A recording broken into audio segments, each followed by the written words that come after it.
Start. Good evening, children. I am Mrs. Jayshree Dey, and I am your economics teacher. And I am having a experience of around 25 years of teaching. Though my teaching experience is in India and abroad, but basically I belong to this place of Rourkela. Yes, and I was there in Carmel School, Rourkela, in GNPS Rourkela, and Indo-English School was my first school. Yes, and I am taking accounts also. And we are having nowadays, we are having a coaching class in Civil Township named as Stech coaching class. And my class also is there in Koel Nagar, C block. That is, people know as Jayshree ma'am's class. Yes, and because I'm teaching for around this much of 25 years or more, and now I think that we should do something offline and online, because some of my children are in Delhi, they are doing online from Delhi, some are doing from Bhubaneswar, and even ki some are there in Jammu and Kashmir also. So we are nowadays we are available offline and online both. Yes, and I'm just because of experience, I feel sometimes that people need little bit more focus in economics, because there are some topic, even some children are very afraid of economics, but it is not so, because that subject is not so tough.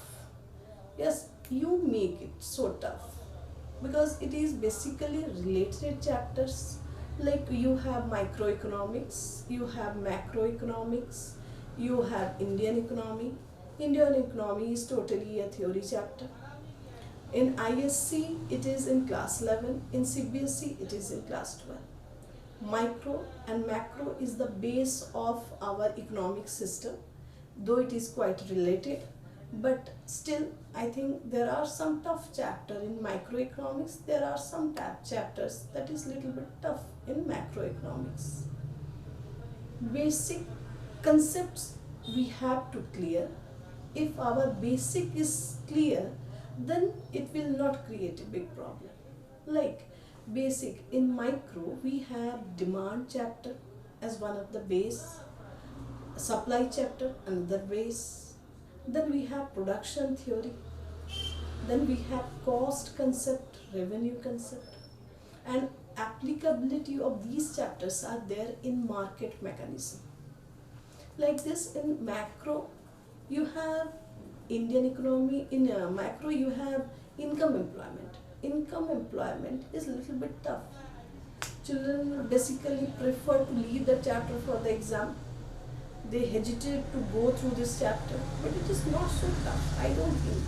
Though they like banking, they like money, banking, they like that is foreign currency chapters, but even balance of payment, BOP, that is also quite easy. But there is nothing in national income, nothing wrong in national income, nothing so tough in income and employment. Yes, and let us just discuss about production function. Generally, they are facing some problem in production function.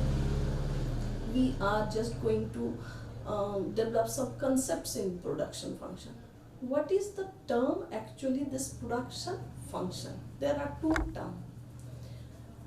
We are just going to say you about it is production. What is production?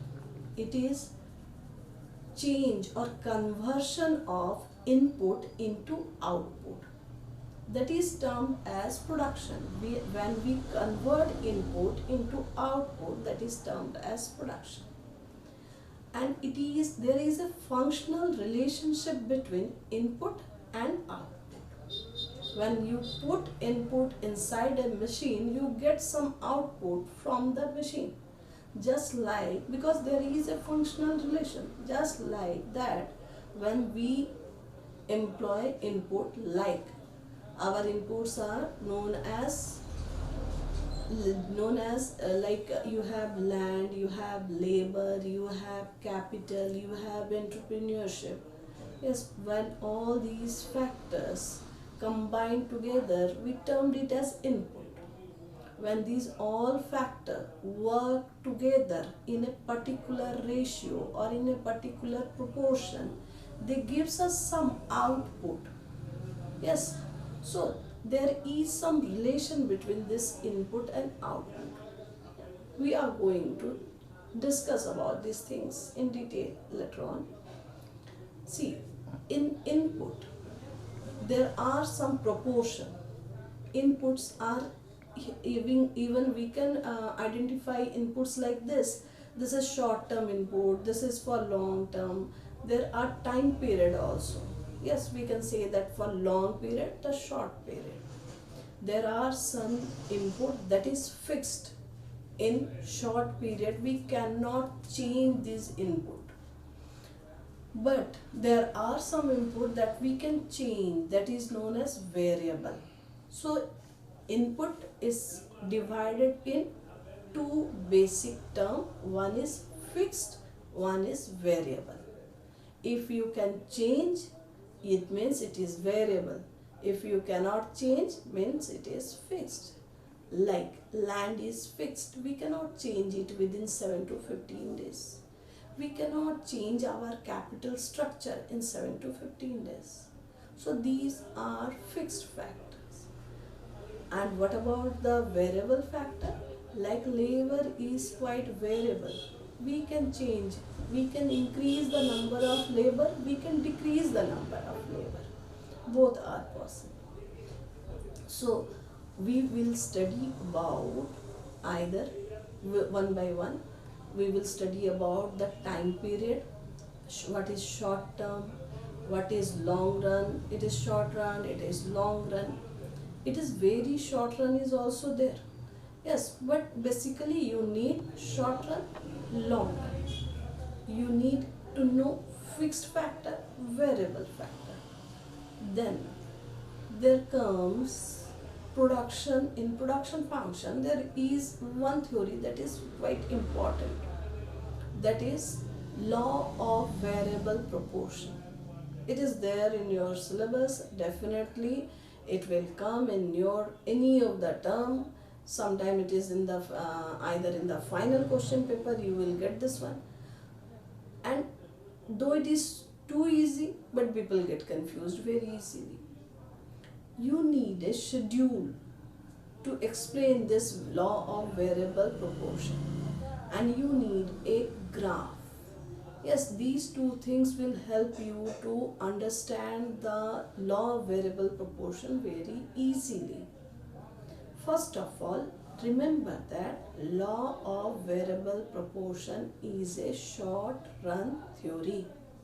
Means it's a short period theory. It is applicable in short run. What happened in short run? In short run, we cannot change all the inputs.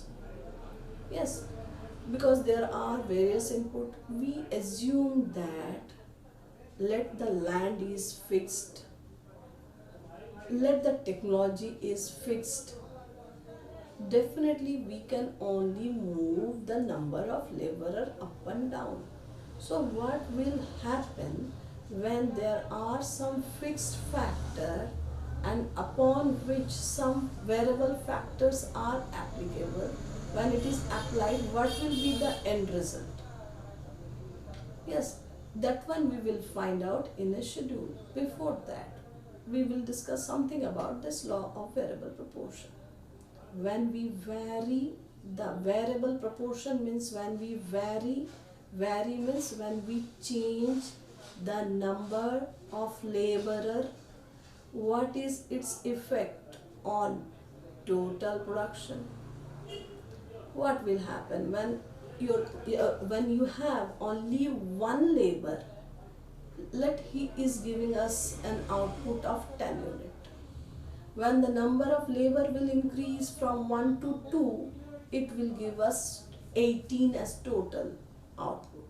When it increased to 3, definitely he is going to give us something more. From 18 to let it is something 25, like this. Yes, but this increase will up to certain level. After that you will get that there will be no positive effect of change in labor, because our fixed factor are limited, like the size of the machine is having a limit, like the piece of land is having a limit. If your land is fixed, it is quite good for 4 people or for 5 laborers, say. But if you employ more, 6, 7, 8, like this, if you are going to increase the number of labor on that particular piece of land, definitely your output is not going to increase in 100%. Initially it will increase in a increased rate, that increase, then it will going to increase in a diminishing rate, and finally it will not going to increase at all, it will come down in a negative rate. So that law of variable proportion is having 3 stages: stage 1, stage 2, stage 3.